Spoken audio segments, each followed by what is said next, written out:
વડોદરાના ફતેગંજ બ્રિજ ઉપર વિચિત્ર અકસ્માત, ડમ્પરની ટક્કરથી 3 કાર ક્ષતિગ્રસ્ત, ટ્રાફિક જામમાં એમ્બ્યુલન્સ પણ ફસાઈ. વડોદરા શહેરમાં ફતેગંજ બ્રિજ પર ફરી એકવાર અકસ્માતના કારણે ચર્ચામાં આવ્યો છે. પાછળથી આવેલા ડમ્પરે કારને ટક્કર મારતા ટ્રિપલ અકસ્માત સર્જાયો હતો. સદનસીબે આ ઘટનામાં કોઈ જાનહાની થઈ નથી, પરંતુ 3 કારને ભારે નુકસાન પહોંચ્યું હતું અને ટ્રાફિક પણ જામ થઈ ગયો હતો. વડોદરા શહેરના વ્યસ્ત ફતેગંજ બ્રિજ પર આજે ટ્રિપલ અકસ્માતની ઘટના સામે આવી છે. પાછળથી પૂર ઝડપે આવી રહેલા ડમ્પર એક કારને ટક્કર મારતા અકસ્માતની હારમાળા સર્જાઈ હતી. ટક્કરની અસરથી કુલ 3 કારને નુકસાન પહોંચ્યું હતું. સદનસીબે આ અકસ્માતમાં કોઈ જાનહાની કે ગંભીર ઇજાની માહિતી સામે આવી નથી. જોકે વાહનોને ભારે નુકસાન પહોંચતા ઘટનાસ્થળે લોકોના ટોળા ઉમટી પડ્યા હતા. બ્રિજ પર લાંબો ટ્રાફિક જામ પણ થઈ ગયો હતો. ટ્રાફિકની કતારમાં એક એમ્બ્યુલન્સ પણ અટવાઈ ગઈ, જેના કારણે રાહદારીઓ અને વાહન ચાલકોને પણ ભારે હાલાકીનો સામનો કરવો પડ્યો હતો. ઘટનાની જાણ થતાં ટ્રાફિક પોલીસ તાત્કાલિક સ્થળ પર પહોંચી હતી. પોલીસે અકસ્માતગ્રસ્ત વાહનોને રસ્તા પરથી હટાવી ટ્રાફિકને પૂર્વવત કરવા માટેની આગળની કાર્યવાહી હાથ ધરી હતી. આજે સવારે જે સિગ્નલ સ્કૂલ બસ છે એને વચ્ચે બ્રેક મારતા પાછળથી 3 ફોર વ્હીલરો અને જે બીએમસીનું વાહન છે એના વચ્ચે એક અકસ્માતની ઘટના સવાર બનેલી છે.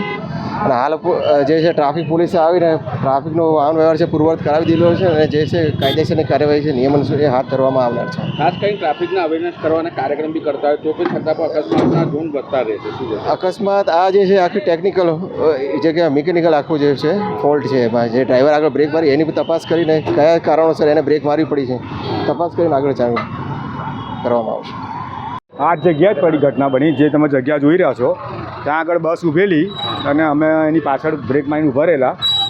મારી પાસે બીજી 2 ગાડીઓ હતી અને આ ડમ્પર તો દેખાય છે તમને, ડમ્પર ફૂલ સ્પીડે આવતું હતું અને એનાથી બ્રેક વાગી નહીં એટલે એને પછી એની આગળની ગાડી મને જોરદાર અથાડી અને અમારી બધી જ ગાડીઓ અથડી. મારી ગાડી તો સીધી બસની અંદર જતી રહી. કેટલી ગાડીઓ સાથે એક સાથે 3 ગાડીઓ અને ડમ્પર ને આગળ બસ, એ 2 ડમ્પર ને બસ વચ્ચે અમારી 3 ગાડીઓ હતી અને 3 ગાડીઓ એકદમ જોરદાર અથડી છે. મોટી ગાડીઓ પ્રતિબંધ હોય છે 12 થી 4 સુધીનો, તો બી ગાડીઓ પ્રવેશ થાય છે. શું કહેશો?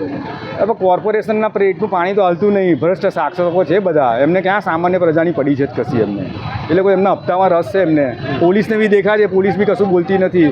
એમની નજર અમે 2 રોકટોક અવર જવર થાય છે, કોઈ અસર થતી નથી એમની. વિપુલ શાહ.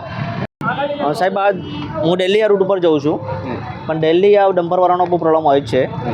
આજ સવારમાં અમે જ્યારે ઊભા હતા, આગળ બસ ઊભી રહી હતી, પાછળ શાંતિથી ગાડી હતી, એની પાછળ હું શાંતિથી હતો, મારી પાછળ બી ગાડી અમને ઊભી હતી. અચાનક જ ડમ્પર આવ્યું અને બધાને ઠોકી દીધું છે. હવે ડમ્પરવાળો એવું કહે છે કે અમે બ્રેક મારી, પણ બ્રેક વરસાદના લીધે સ્લીપ થઈ ગઈ. ખાસ કરીને પ્રતિબંધ એરિયા છે 12 થી 4. ટ્રાફિક શાખાએ જાહેરનામું પાડ્યું છે કે મોટી ગાડીઓ પ્રવેશ સિટીમાં નહીં કરવા, તો બી પ્રવેશ કરવામાં આવે છે. હા, તો એ લોકોને બેન્ડ કરવા જોઈએ. જેનો કોન્ટ્રાક્ટ છે જે બી હોય એના પર એક્શન લેવી જોઈએ. કેટલું નુકસાન થયું ગાડી? હવે તો એસ્ટિમેટ કાઢીને તારે ખબર પડશે કેટલું નુકસાન થશે. નહીં, પગે થોડું ફ્લો વાગ્યો છે, જે ડાયરેક્ટ ફ્લો આવ્યો છે ત્યારે. શું અપીલ કરશો? તંત્રને અપીલ કે મોટી ગાડીઓ ત્યાં રોડ ઉપર ના આવવી જોઈએ.